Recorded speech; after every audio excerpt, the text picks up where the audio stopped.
C'est une question qui revient souvent et qui est malheureusement incomprise de beaucoup. Dans cette vidéo, nous allons donc essayer de voir comment il est possible de rendre déductibles ces primes d'assurance. Et pour ceux qui se demandent l'intérêt de faire déduire ces primes d'assurance, bien elle est double. La première, c'est qu'elle fera baisser votre imposition et la seconde est qu'elle vous permettra d'augmenter l'efficacité de certaines stratégies financières, notamment pour les investisseurs immobiliers.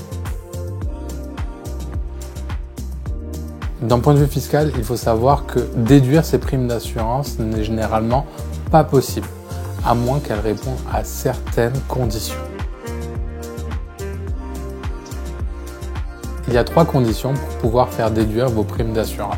La première est qu'elle doit couvrir une dette, donc un emprunt. La seconde est qu'elle doit avoir pour objectif de générer un revenu. Et enfin la troisième est que votre prêteur doit vous demander une garantie. Pour l'expliquer, prenons l'exemple de Romain, 40 ans, qui vient concrétiser l'achat d'un immeuble à revenus pour un prêt de 600 000 $ sur 25 ans et pour lequel l'institution prêteuse lui demande une garantie sur le prêt. Étant donné que l'objectif de Romain est de contracter un prêt pour investir et qu'une garantie est réclamée par son institution prêteuse, il répond à toutes les conditions pour pouvoir faire déduire ses primes d'assurance.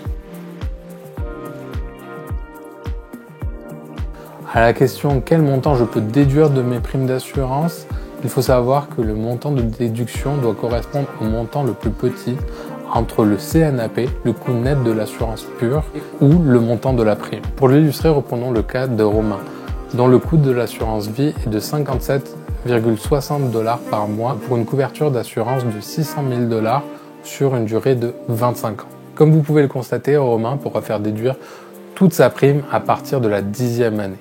Le montant qu'il pourra déduire à titre de dépenses d'assurance sera donc de 22 547 $, soit plus de 84% de ses primes payées.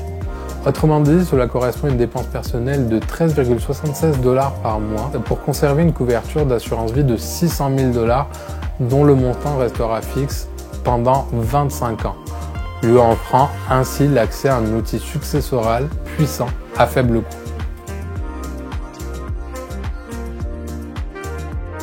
Pour conclure, déduire ces primes d'assurance peut être un levier intéressant en matière de fiscalité, notamment lorsqu'il est question de diminuer certaines répercussions financières. Mais il reste à rappeler que si elles ne sont pas faites dans les règles présentées, vous vous exposez à des pénalités pour non-conformité.